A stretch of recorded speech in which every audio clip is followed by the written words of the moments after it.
I monumenti de Padova illustrai da Camillo Semensato in lingua padovana. Demo ancora avanti con la nostra bea passeggiata e un co se l'esemo de Porta Savonaroe. Dai Carmini se può ciappare un'altra vecchia strada de Padova, via Savonaroe, Savonarola, e arrivare così a Porta Savonaroe. Come a Porta San Giovanni è sta fatta nel Cinquecento dal Falconetto. Bisogna tenersi in mente che durante il Medioevo Padova era stata difesa da mura de piera, alte e sempre più grande, man mano che la città cresceva. Se che ne vedi ancora qualche tocco, in via Mugnai vi sia il Ponte Moin, in Riviera Mussato, in Riviera San Benedetto, eccetera. Ma ste mura, per quanto forti che fusse, andava ben quando che a guerra si faceva coi archi e frecce e caldiere de oio boente. Ma quando che i gas cominciò ad operare i cannoni, tirando sempre nello stesso punto, e finiva col buttarle su.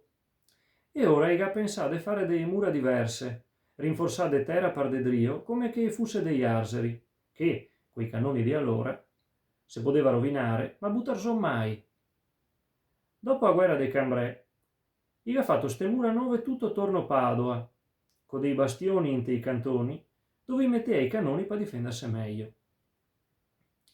Se che ne vede ancora in tanti posti, in dove che gli ospedali, in via Gattameata, in città giardini, ai giardini pubblici, eccetera. Ogni tanto che era qualche porta per andare dentro e fuori della città, e porta Savonarola e San Giovanni, e era due di queste particolarmente belle, perché era fatta il falconetto.